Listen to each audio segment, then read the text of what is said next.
Good morning. Have you noticed the cost of a cup of coffee going up? Because bad weather in Brazil and Vietnam is driving up the cost of these beans, and that is even percolating down to your instant at home. We have all the details. Should we go through the big square window now? Yes, Are you ready? Yeah, let's do that. Because if you like to start your day with a cup of coffee, it might be costing you more soon, and Nina is going to explain why. Morning, Nina.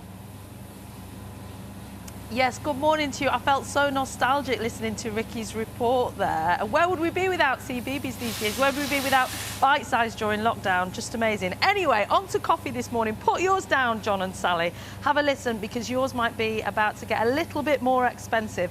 So we're at Coffee Central in Nottingham, and these beans are from all around the world. So these from Brazil, these from Colombia, these from El Salvador. And it's interesting, actually, when you take the beans in the purest form, like that, they don't smell like coffee. They smell more grassy, don't they, Dean? They smell sort of mossy, and then the roasting process happens, and that's how they turn into the coffee that we know, love, and actually need. Good morning. You were saying earlier, the longer that they're roasted for, the darker they become, the more decaffeinated they become.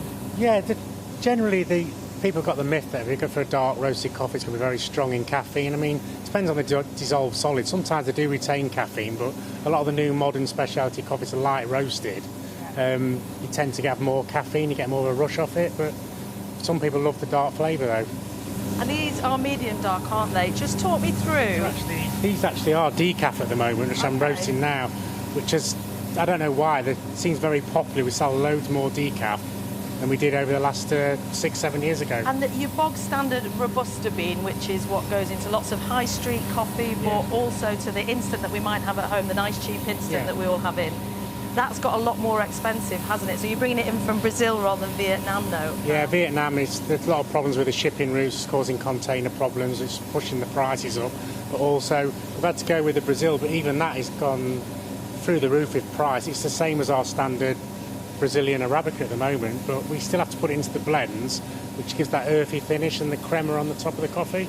So that basic bean, thank you, Dean, that did keep coffee cheap has really gone up. Let me talk you through why. So bad weather in Southeast Asia has driven up the price of those very basic beans to the highest point they've ever been. They're now at £3,300 a tonne, never been that high before. And we are hooked on caffeine in the UK. We drink around 98 million cups of coffee between us every single day.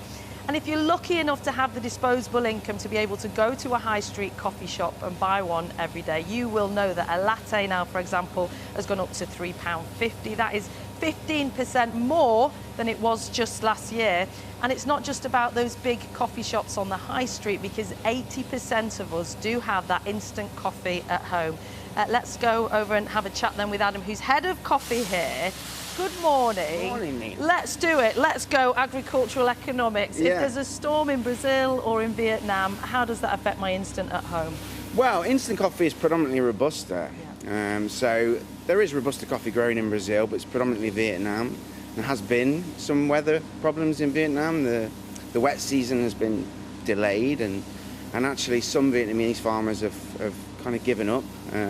So the basic supply and demand economics of that means that the price of Robusta has gone up. There's less available on the worldwide market. So your very cheap coffee just isn't coming through in the same way. And exactly. Also, when it comes to high street coffee, you were saying there are other factors driving those price the minimum increases. wage, just the basic availability of staff in the hospitality sector is a big problem, and that means restaurants, cafes, coffee shops as well. A fascinating area of growth is your posh coffee, isn't it? It's your posh coffee, is your single your origin. specialty Just talk coffee. us through the beans down there. Yeah, so we've got beans from all over the world here, from Burundi and Colombia, Guatemala, El Salvador, Rwanda there, a lot of great coffee coming from Rwanda. And this is more price elastic. People are prepared to pay more for it. It is better quality, it does taste better. And maybe that's something that we'll see more of. And it's a bit like wine, isn't it? People have a greater variety of choice. You've got one over there for us to try. You said tastes of cherries and fruit. Yeah, it's very boozy, quite chocolatey. Boozy? Yeah, this is a Colombian anaerobic natural. Go on, pour me some. Yeah, okay. So anaerobic natural means? It means that the coffee cherries have been fermented, and this one was fermented for about 200 hours in a huge container with no oxygen in that environment. gosh. Yeah, so it produces a lot of just tastes booziness. like alcohol, yeah. Yeah, but there it's is not. no booze in there. Yeah, It's don't not. And worry also about that. you can sort of taste berries, like more fruity. It's very fruity, yeah. There's some really nice kind of soft acidity there and some chocolate notes as well. It's very sweet, smooth, sweet. There's no bitterness there at all. It's delicious, but I'm going to have to put a pause on the coffee because, John and Sally, I've already had 3 this morning, so I'm getting a little bit jittery. But going back to the economic principles around it, yes, the basic cost of coffee is going to go up. So if you're buying that instant at home, but this is a thriving market at the upper end, people willing to pay £4, £4.50 for a coffee when they go out and about. So places like this are in a position to expand, which is good news because the coffee industry employs more than 200,000 people across the UK. Nina, don't get jittery, but I know exactly how you feel. I don't let myself have more than 2. I know. Shaky. Yeah. Interesting piece in The Sun this morning Oh. talking about tea as well as coffee. They've got a study talking to thousands of people, and they say that 60% of under 30-year-olds don't drink a cup of tea any longer. They'd Wow. rather have like So trendy... most under 30s Yeah, don't? yeah. Wow. And they're saying the future of the cup of tea is doomed long-term in Britain. Who'd have thought? You don't know what you're missing. Young people apparently would rather have like health drinks, juice drinks, kombucha. Is that like a gut health thing? Yes. Yeah. Rather than a cup of tea?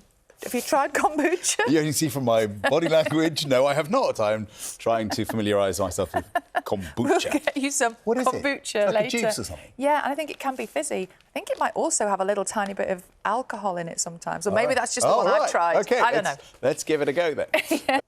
Now, if you like to start your day like John does, with a giant cup of coffee... Followed you by could, another one. Yes. And another one. And then a pint of coffee. You might soon find it costing a little bit more than usual. Yeah, coffee prices are set to rise due to bad weather in Vietnam. Nina is at a coffee roaster in Nottingham to tell us what the impact is for us here. Good morning.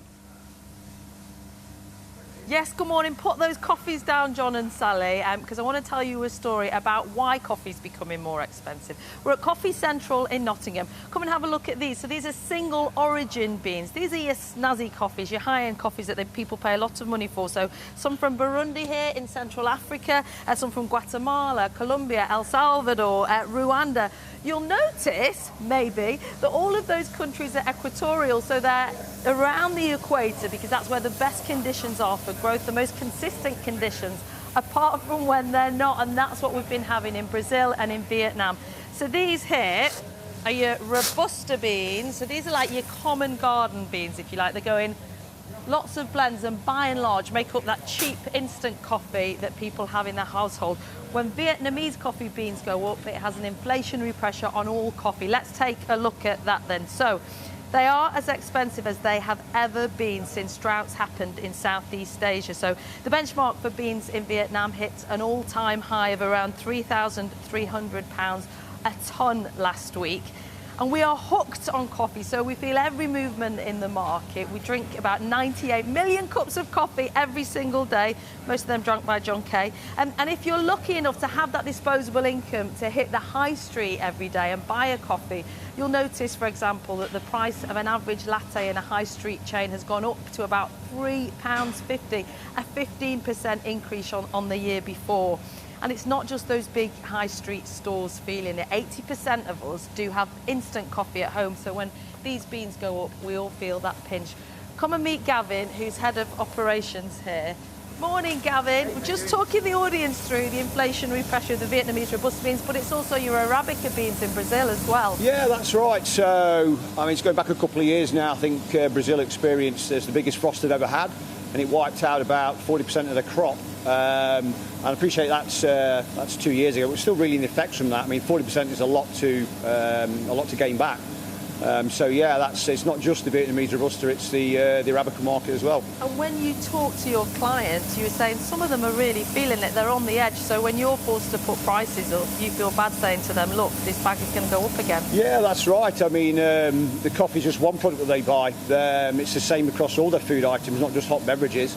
And in addition to that, I think the hospitality industry is very energy intensive. I've got a customer who his monthly energy bill has gone from £3,000 a month right up to £10,000. Blimey. And they just can't swallow that. You can't. It's not business as normal. when it's like that, they have to put their prices up. And yet you're thriving because of the high-end coffee you're looking to expand. Sorry, say that again. You're thriving, you're expanding because expensive coffee's popular.